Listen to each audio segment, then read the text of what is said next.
Ladies and gentlemen, I heard President Xi speak this morning at the launch of the Shanghai Expo. And I remember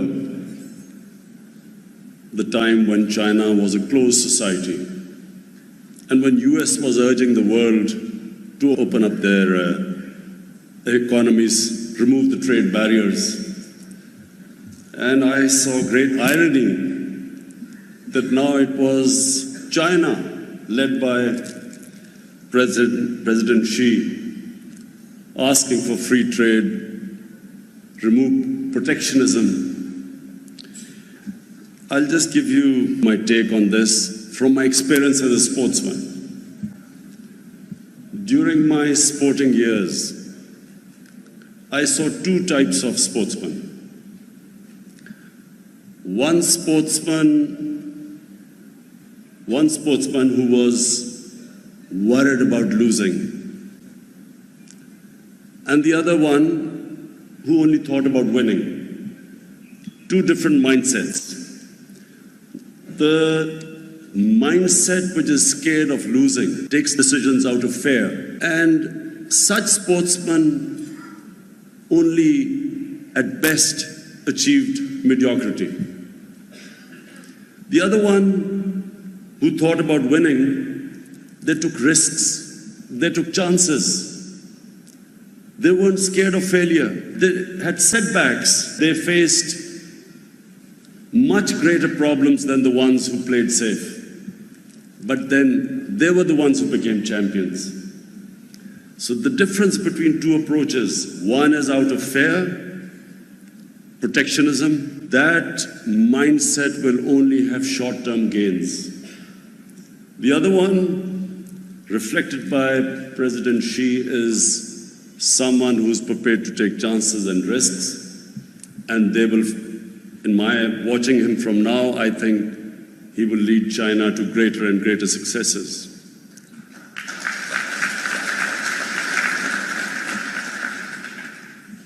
So what can Pakistan learn from the Chinese experience? Number one, there is no substitute to long-term planning. Here is a country in the last 30 years which has achieved, which no country in human history has achieved. And that's because of the leadership has consciously planned for the long term. Where did we go wrong in Pakistan? We had leadership which only planned from one election to the other election. Short-term planning is the main reason why we have not achieved the vast God-given potential to our country.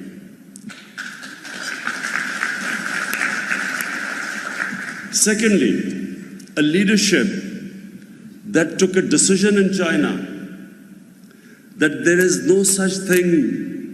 There is no development where a tiny elite gets rich and the rest of the people remain in poverty. They understood that development means lifting the bottom tier of the population out of poverty. And what they have achieved is really, for me, it is what every human society should aspire to do, to alleviate poverty. 700 million people in 30 years have been taken out of poverty.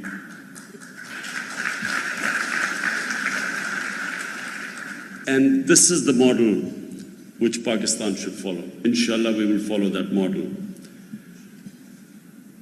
You cannot have a human society where there is a tiny rich elite and a sea of poverty.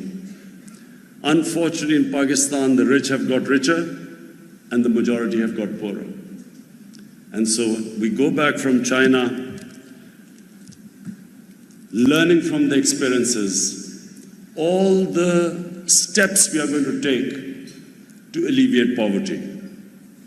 Inshallah, in the next week or so, we will come up with a package of poverty alleviation in Pakistan, the first package of its type in our history.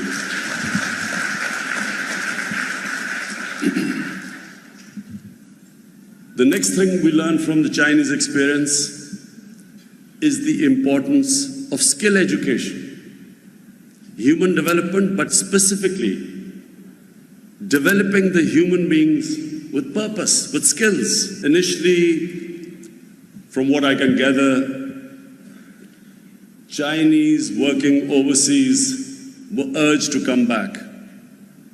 And then students were sent abroad for specific technical education.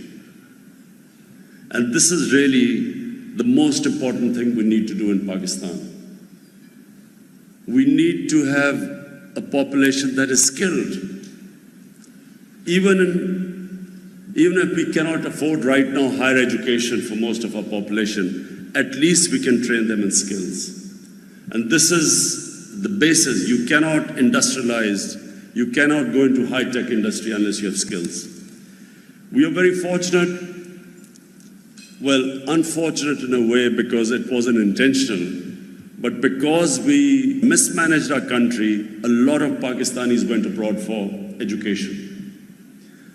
Today we are fortunate that there are at least 8 to 9 million Pakistanis working abroad. Amongst these Pakistanis, we have skilled workers who have learned abroad skills, even as labor. But then we have businesses, businessmen, we have professionals.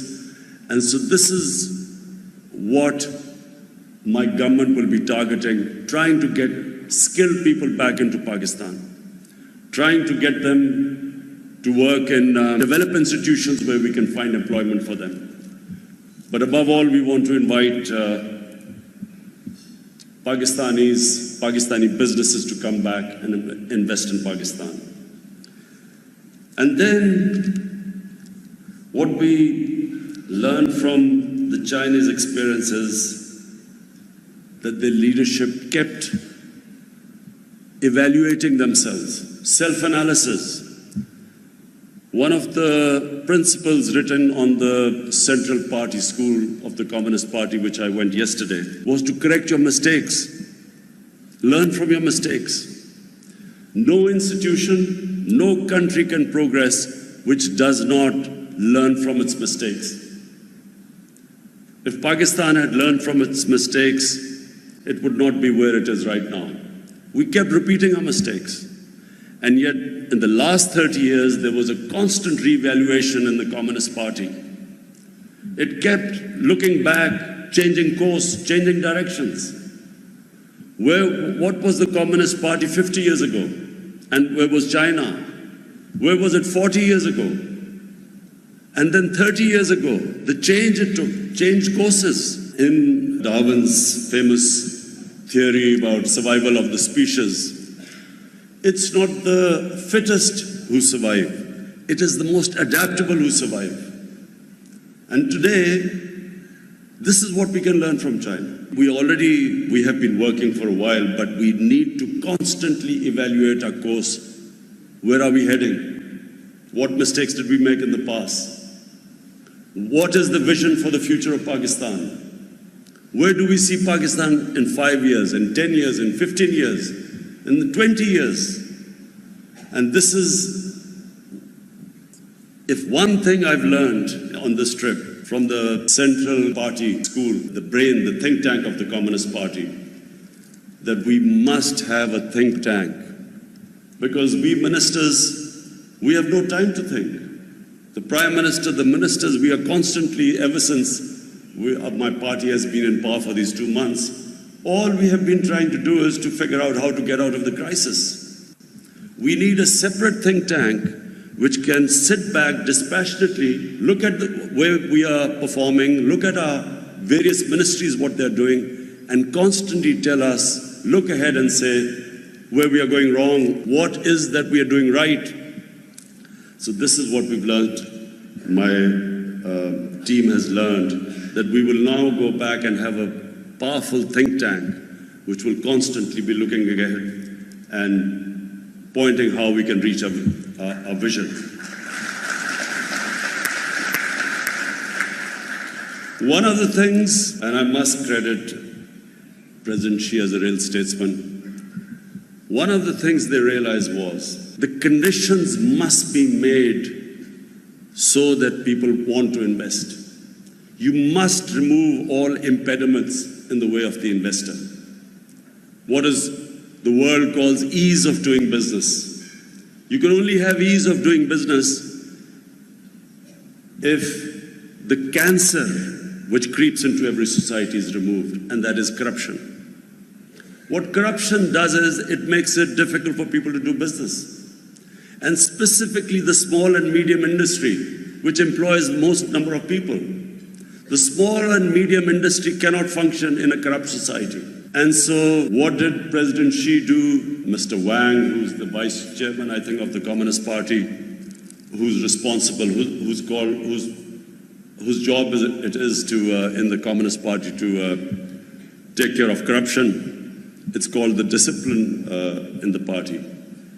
400 ministerial level people have been investigated for corruption in 5 years. We look back in Pakistan and how many people have really been convicted of corruption. We convict the small crooks. It makes no difference at all because we do not have the political will to put the big crooks behind bars. Unless that happens, we will never be able to contain corruption. And unless we contain corruption, we will never be able to make it easy for people to do business. We will never be able to have the enabling environment for our people to come and invest, for the overseas Pakistanis, for the Chinese investors. So we go back with my resolve even more strengthened that we have to tackle corruption in Pakistan. And we have to do everything to strengthen all the institutions that deal with corruption. We, as the Secretary Industries mentioned, the advantages Pakistan has. Let me just say, the biggest advantage Pakistan has, we have underperformed in every sector. So there is so much potential. The moment we fix our governance, every sector can perform. We can actually increase our growth rate much quicker than other countries because every sector, by just proper management, can perform and double its output. Whether it is agriculture, whether it is in the industrial sector, minerals. Pakistan has abundance of minerals. We haven't even tapped, we barely tapped 10 or 15% of Pakistan's surface for mineral exploration. We have the whole areas where there's potentially gas available, barely 10% of that area has been explored. We have these huge coal reserves, we have copper reserves, we have salt, one of the biggest salt reserves. We have the most fertile land, which is the techniques used for agriculture are ancient. And this is again where we can learn from the Chinese experience because in horticulture, in fisheries, China is probably, the cage fishing China is probably way ahead of other countries. So here again, this relationship with China is going to be very beneficial for Pakistan because not only will we be able to get skills in various areas, but also help in all these sectors where we are underperforming. But Pakistan's greatest advantage is its young population. This is a vibrant force. We need to give this direction. Once you give direction to this young force of 100 million Pakistanis, this youth, impart skills, give them incentives. We have started this very ambitious program of building 5 million affordable houses in Pakistan in the next 5 years. This is where this young population can come in. The housing industry will directly impact 40 industries in the country. So the chain reaction of this housing, which we are still short of, the need for housing in Pakistan is 10 million. There are 10 million, we have shortage of houses. So So 5 million houses, building 5 million houses mean the whole economy starts moving. And this is where we hope to absorb this young population which we have. But we have been given a great opportunity by CPAC. This is a great opportunity for us. It is an opportunity where we can again invite investment into our special industrial zones. It is an opportunity of connecting with China. It is an opportunity of Gwadar being a hub in years to come. It is an opportunity for us. It is an opportunity where we can invite Chinese investors. We have spoken with various Chinese companies. They're all ready to invest in Pakistan as long as what we should fulfill our part of the bargain is making it easy for them to do business, removing impediments in the way of the investors. And that's what we are determined to do. Finally, I want to specifically address the overseas Pakistanis. Overseas Pakistanis, I've always maintained, is one of the biggest strengths of our country. I again repeat, they have the skills, they are outstanding professionals in every field, they have the capital, and I want to assure you that we will create the enabling environment to come and invest in Pakistan and work in Pakistan. This is my guarantee to you. I know all the problems faced by the overseas Pakistanis because when I was collecting money for the Shaukat Khanam Cancer Hospital, my biggest support came from Pakistanis working abroad. And because I was in touch with them, I know the problems they faced. And so our priority will be to make it easier for you. We are going to ask our embassies to extend every help to overseas Pakistanis. I have set up in the Prime Minister office we've set up a software where any overseas Pakistanis can, if they download that app, you can, if any complaints you receive, you can phone them. There's a toll-free number. You can email, or you can through your mobile, if you have a smartphone, you can just